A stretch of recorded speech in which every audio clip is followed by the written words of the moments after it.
Shah Iran हर दूसरे माह पाकिस्तान का दौरा करते थे और पाकिस्तान की तरक्की को हैरत से देखते थे। फलस्तीन के लिए पहली आलमी आवाज भी हमने उठाई थी। शाम, उर्दन और मिस्र की सिफारतकारी, आजादी और बहाली में भी पाकिस्तान का अहम किरदार था। सऊदी अरब में 1970 तक पाकिस्तान से ज़कात जाती थी और सऊदी शहरी खाना काबा में पाकिस्तानियों के रिज्क में इजाफे के लिए दुआएं किया करते थे। यूएई की तरक्की में भी पाकिस्तान का अहम किरदार था। दुनिया की चौथी बेहतरीन एयरलाइन यानी एमिरेट्स का कोड EK है और इसका K कराची है। ये एयरलाइन कराची से स्टार्ट हुई थी। हमने इन्हें जहाज भी दिया था और अमला भी, लिहाजा ये आज भी अमारात कराची है। माल्टा के बच्चों के सिलेबस में PIA का पूरा एक बाब है। सिंगापुर एयरलाइन और पोर्ट दोनों पाकिस्तानियों ने बनाई।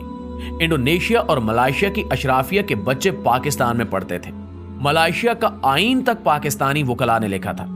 जनूबी कोरिया की ग्रोथ में महबूबुल हक के 5 साला मंसूबे का अहम किरदार था। भारत 1990 की दहाई में पाकिस्तान से बिजली खरीदता रहा और मनमोहन सिंह ने शाइनिंग इंडिया का पूरा मंसूबा पाकिस्तान से लिया था।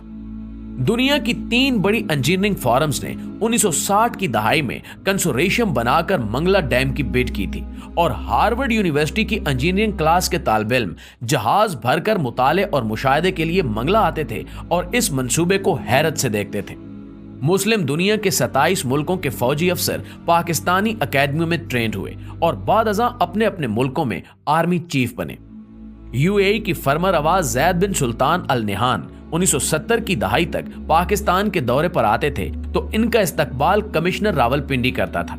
हमारे वजीर भी एयरपोर्ट नहीं जाते थे और सबसे बढ़कर 1961 में जब अयूब खान अमेरिका के दौरे पर गए तो पूरी अमेरिकी काबीना ने सदर जॉन F कैनेडी समेत एयरपोर्ट पर उनका इस्तकबाल किया और सदर अयूब खान एयरपोर्ट से व्हाइट हाउस खुली गाड़ी में गए और सड़क के दोनों साइडों पर अमेरिकी अवाम फूल लेकर खड़े थे और पाकिस्तान जिंदाबाद और वेलकम वेलकम के नारे लगा रहे थे।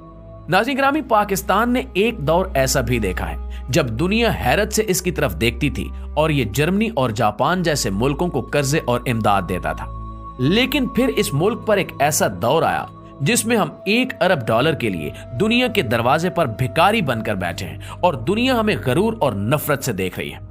एक वक्त था जब हम वीजे के बगैर पूरी दुनिया में सफर करते थे और एक वक्त अब है जब हमें अफगानिस्तान के वीजे के लिए भी कतारों में खड़ा होना पड़ता है। ऐसा क्यों हुआ? क्या कभी हमने सोचने की जहमत की है? हमें मानना पड़ेगा कि हमने बड़ी मेहनत और जदोजहद से इस मुल्क को तबाह बर्बाद करके रख दिया है। मगर सवाल फिर भी वही है कि क्या हमारे पास वापसी की कोई गुंजाइश है? तो जी हां, अभी भी वक्त हाथ से नहीं निकला।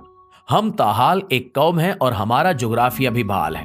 लिहाजा हम आज अगर नींद से जाग उठें, हम आज अपने हाल पर रहम करें तो हम 10 से 20 वर्षों में दोबारा उस लेवल पर आ सकते हैं जिस पर हम दूसरे मुल्कों को इमदाद और कर्जे दें। लेकिन इसके लिए हमें चंद बड़े फैसले करना होंगे। कोई भी सियासतदान 2 या हद 3 से ज्यादा मुद्दत तक वजीर आजम ना रह सके और मुल्क को बिजनेस फ्रेंडली बनाया जाए। कोई भी शहरी या गैर मुल्की मुल्क में कंपनी खोल सके और कारोबार कर सके और हुकूमत उसे 5 साल तक टैक्स की रियायत दे। हम फौरी तौर पर आबादी कंट्रोल करें और 30 साल की उम्र तक तमाम लोगों को हुनरमंद भी बनाएं।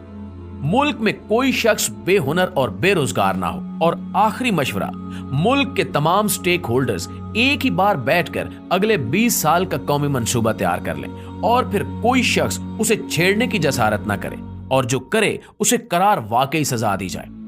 नाज़रीन, आप यकीन कीजिए कि हम इन चंद इकदामात से एक बार फिर इज्जत और आबरू की शाहराह पर आ सकते हैं, वरना हम इसी तरह भीख मांग मांग कर खत्म हो जाएंगे और तारीख के औराक में हमारा जिक्र तक नहीं मिलेगा।